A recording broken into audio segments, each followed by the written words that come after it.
Yes, good old TJ.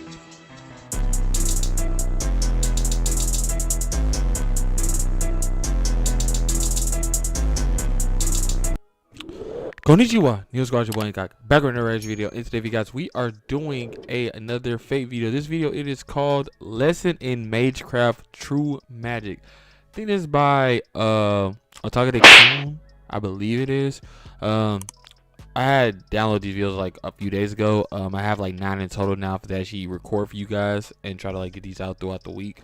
I literally just got home from work probably like I said like 30 minutes ago, something like that. So without further ado, guys, I appreciate you guys for already stopping a like before you even check out the video. Subscribe if you're new. Hit the bell notification. Make sure you click all. Yeah, guys, and follow the Facebook page and everything like that. All links will be in sure about down below. Even the description. I mean, the link for the original channel for this video, which I think is OTAKUDAIKUN, but it might be no, but I think it's OTAKUDAIKUN. But anyway, guys, let's get right to it. So, play. I presume you're here in order to learn of Magecraft. I'll have you know, there's no room for the weak-willed in this course. And despite your best efforts, the sorcery of our time is but a fraction of what it once was in the Age of Gods. Hey, so, the craft is established. I know it's like random, but like, let me know in the comments down below. Is Ren a waifu? Let me know. 1 for yes, 2 for no. What the heck is coming out of the back of her head? I shall do my best to educate you in this miserable, yet fascinating world.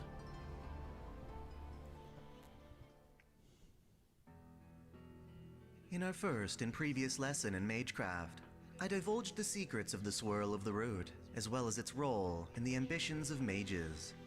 More specifically, I noted how mages covet the root to obtain knowledge of the Akashic records, and more iconically, true magic. Indeed, true magic is a tier above the standard practices of thaumaturgy. It not only manipulates the world around us, it transcends physical laws in feats we can only describe as miracles. It calls into question, which makes sense why it would be called miracles, because it's a literal miracle. Serve our damnation or salvation at the whim of the user. As such, it is time to ruminate on all we know of the 5 currently documented magics, and the mages who managed to channel them through a direct pathway between the root and themselves. Admittedly, it is of great shame that the first magic, for being one of the oldest, is shrouded in mystery. Even among those at the clock tower, the identity of that's in London, right, Big Ben? Yeah. What little is made public is that this magician died long ago. This isn't to say we lack any record of the first magic's use, however. Stepping off the charted course for a bit, I will speak of ether, one of the 5 great elements. Unlike the more naturally occurring fire, water, earth, and wind, ether, also called void, is an artificial. I like this style of video from OTAKUDAIKUN though. Gives form to shapeless bodies, such as spirits. Should a mage fail this materialization, the resulting product is a liquid clay known as an ether clump. It is a strange byproduct, deemed useful only as a conductor for mana, but has nonetheless been utilized by mages for various purposes. The puppet maker, Toko Aozaki, has used ether clumps in the production of her automata. Them eyes though. Cornelius Alba used them in the creation of slime familiars. More iconically though, ether clumps are famed for being a principal component in the body of Einsburn homunculus Liesrit. It is said that the first magic pertains to the creation of these ether clumps. What that looks like, tragically, is a spectacle we have yet to behold. One might think that, with the death of a magician, so too dies the magic. This is not always the case, as mage descendants can inherit the path to the root, effectively transferring the magic's exclusive use to future generations. So the root is basically the magic is no more. main It is believed culprit? that the magic still exists with its current heir. Granted, mages are not one to cooperate in times of conflict, and the whereabouts of this heir. But why wouldn't they want to be cooperating during conflict? Wouldn't they want to help? Clan. This family is of the 3 great noble families of the clock tower, icons of mage aristocracy. They raise their mages with such pedigree that heirs do not see the light of day until they are masters in their craft. While nobody officially knows of the first magician, the Bartholomew clan considers this individual mage their only equal. Proud words, I must commend. They seem to believe the first magic's latest possessor is still alive, although barely. Again, the full nature. So is he clinging on to life by what? His Magecraft, or is it something else? Contrast, we have plenty of knowledge on both the second magic Oh, he looks and cool. its wielder, for he is perhaps the most acclaimed mage of all, Keisher Zelrech Schweinorg. He is both alive and infamous within the clock tower, and yet he's lived for over several centuries. Utilizing Magecraft, there are certainly ways. Several centuries, though? But his circumstances are unique. His blood was sucked by a vampire, turning him into a superior dead apostle. Oh, okay. Tell me some. Zelrech still chooses to ally himself with humanity. In his youth, which goes further back than we can recount, So he managed to open a that bite by the pathway to vampire root was actually a behind bad the but yet a second good magic, thing in a Kaleidoscope. sense for him? Our previous lesson covered the Akashic Records as being the vast knowledge of all potential universes. Zelrech harnesses the second magic to traverse between these worlds, most notably visiting a history in which true ancestors once flourished on Earth. In fact, If that's in his his youth, that's gotta immortality be came from a far, man in this far world, back before, and his like, roots beginning of cut the time crimson almost. moon, the ultimate being from Sheesh. our very own satellite. Forgive me for overstepping the scope of this lecture. Such tales are only to bolster Zelrech's fame, and how the second magic allowed him to achieve the unthinkable. Which is what was the unthinkable? What was it? Immortality? What was it? Causes what is called a dimensional refraction phenomenon, the process of creating openings into parallel universes. This is seen when he wields his mystic code, the jeweled sword Zelrech. Through the refraction phenomenon, it draws mana from parallel worlds with limitless potential. Though Zelrech was That ain't go crazy on the black pupils market. a whim, Why you sell that for a most were diamond traumatized sword? by his tutelage. That is, with the exception of Nagato Tosaka. For his righteous nature, Zelrech decided to teach him and impart knowledge of the jeweled sword's design.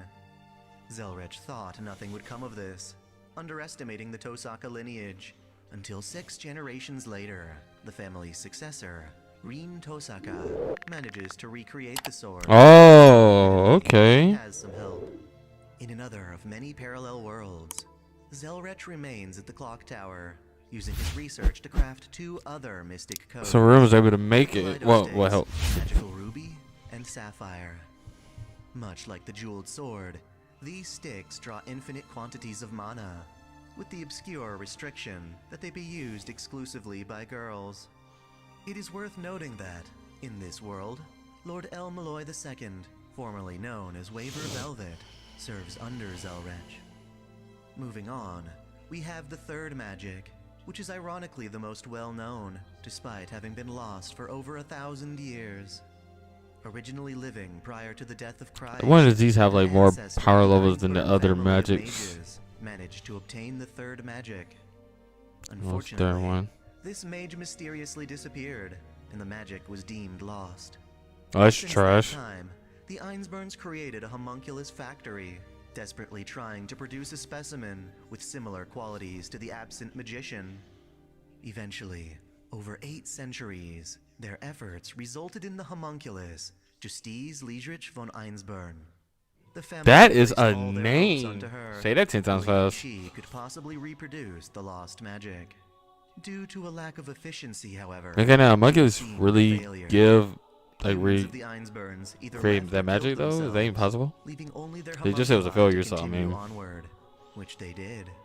In a grand effort to reopen their path to the root, Justiz teamed up with other mage families to establish the Greater Grail and the Heaven's Feel ritual, which in practice became the Holy Grail War.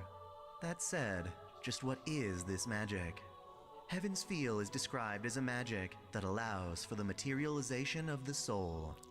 While all things come from the root, living beings exist as a combination of a soul and And body, right. of them. The soul is what contains a person's mind, memories, So the Heaven's Feel is and the precious magic beginning? circuits. The soul relies on the body In a sense? to anchor itself to the world. for without a body, it would disperse and return to the root. This, naturally, occurs when those of the living ultimately die, and is generally inescapable. Mages, such as Zoken Mato, have tried to continue living by transplanting their souls from one body to another. Oh, okay. That's like some Orochimaru stuff from like Naruto as well. The magic of Heaven's Feel eliminates this problem. It materializes the soul such that it no longer disperses when not anchored to a body. Oh, that's so weird. Can you imagine your soul materialize? Bound by mortality to one whose consciousness is everlasting. At the end of the Fifth Holy Grail War, the Einsburn descendant Eliasfeel dons the Dress of Heaven, a mystic code made from her servant Lisrit's body, and uses it to temporarily access this magic, preserving the soul of Shiro Emiya long enough to be transplanted into an automaton body without decay.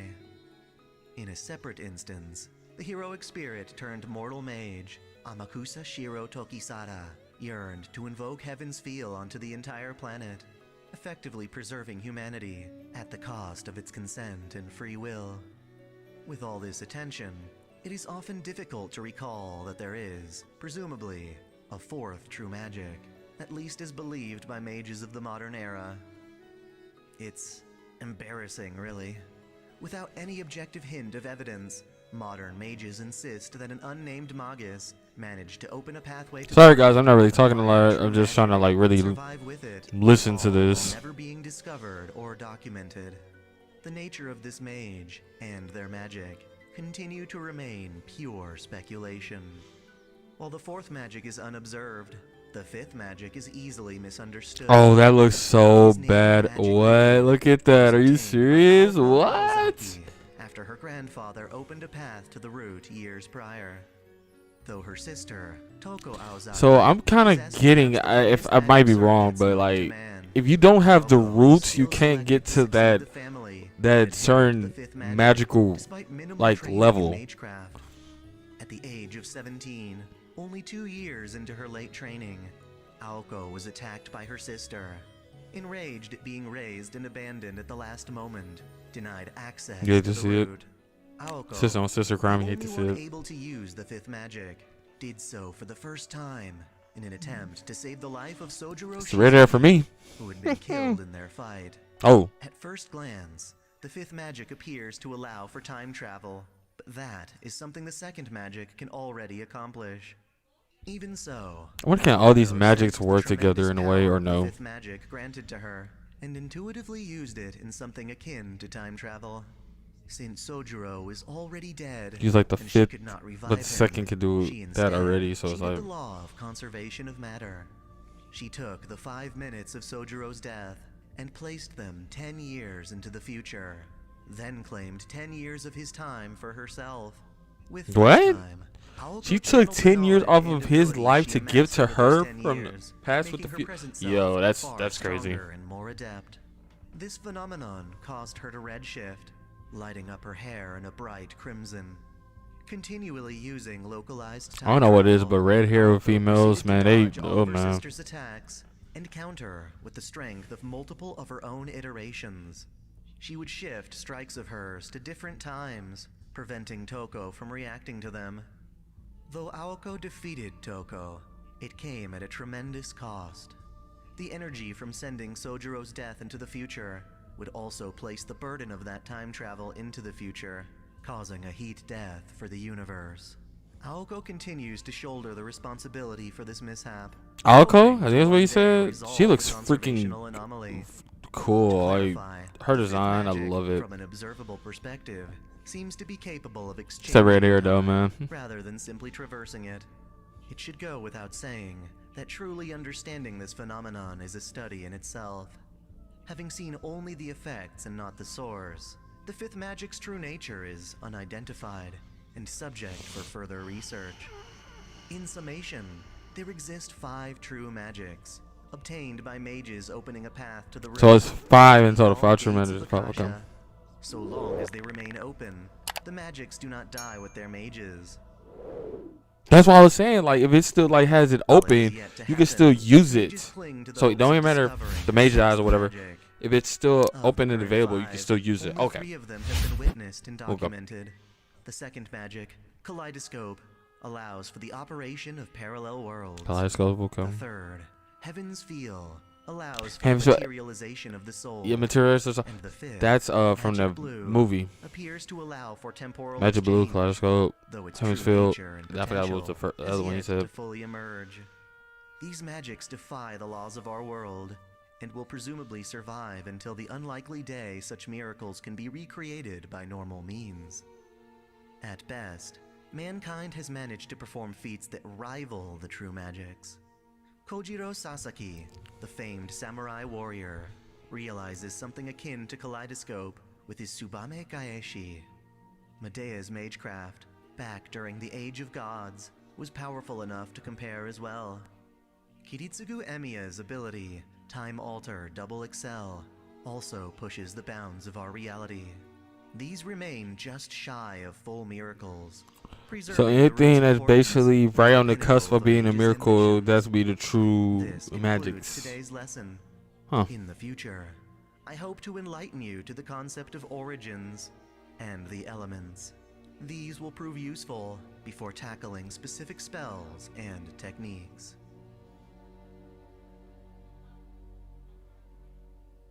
Alright, well, so yeah, that's where we're gonna end it off right there, guys. Lessons in Magecraft True Magic. This is by OTAKUDAIKUN. I forgot if it was or not, but because I like downloaded so many videos for you guys. But anyway, like I say, that was crazy. That was very in depth. I actually like that kind of like, so the cards falling down this time. It was like a sphere, and it like showed like the image and stuff like that from like and everything. That's pretty cool. So yeah, I've heard you guys like, share, subscribe on the video.